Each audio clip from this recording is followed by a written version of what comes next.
I have spent a lot of time, especially in the last many years, focused on the importance and relevance of international rules and norms.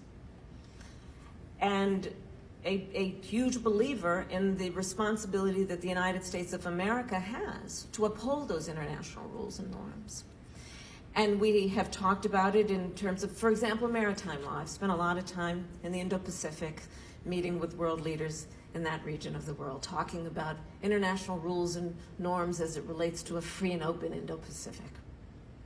International rules and norms as it relates to the seas. What about international rules and norms as it relates to AI? Yeah. I've also spent a lot of time working on space, international rules and norms. And so one of the things that we have to, if we don't figure this out, I think we are losing this very specific moment in time that will or will not be about America's leadership.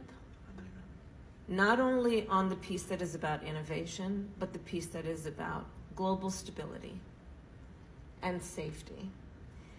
And so let's deal with that. And part of that is dealing with the issue of trust. Yep. Which is a big piece of business as it relates to the relationship between the two, and therefore the ability to collaborate and find common ground. And that actually, you brought governance throughout the globe.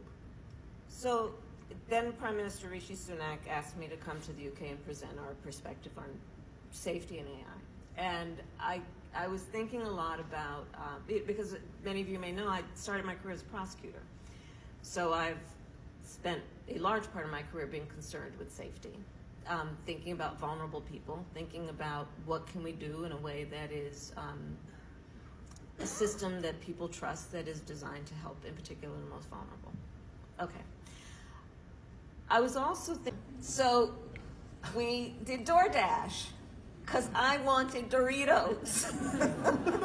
And they were about, the red carpet part was about to start. Nobody wanted to leave to go to the grocery store. So it was DoorDash.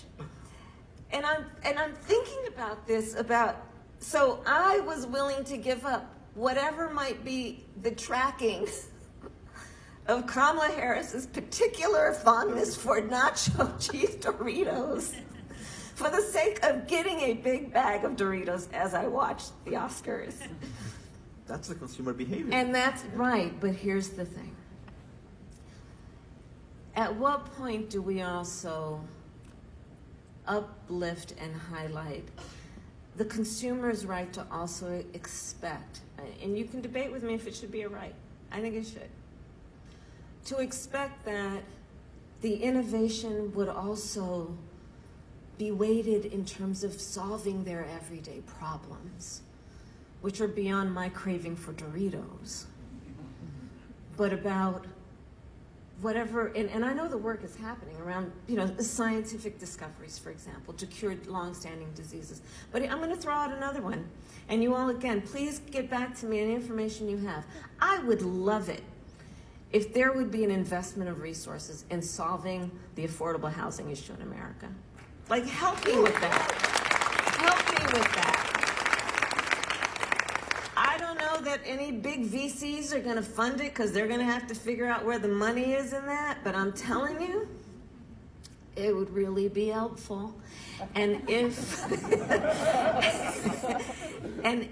I bring up then the consumer because I wonder how much of the trajectory of it all, the innovation, is being fueled by what the consumer not only desires in terms of, again, and I'm simplifying it obviously, my craving for a certain brand of potato chip, it's corn chip, but what part of it is about getting enough information in front of the consumer to know these other really big problems you're dealing with might also be solved by this technology, and if you demand it, if we agree that the business model is based on consumer demand, that there might actually be more resources going into some of those things.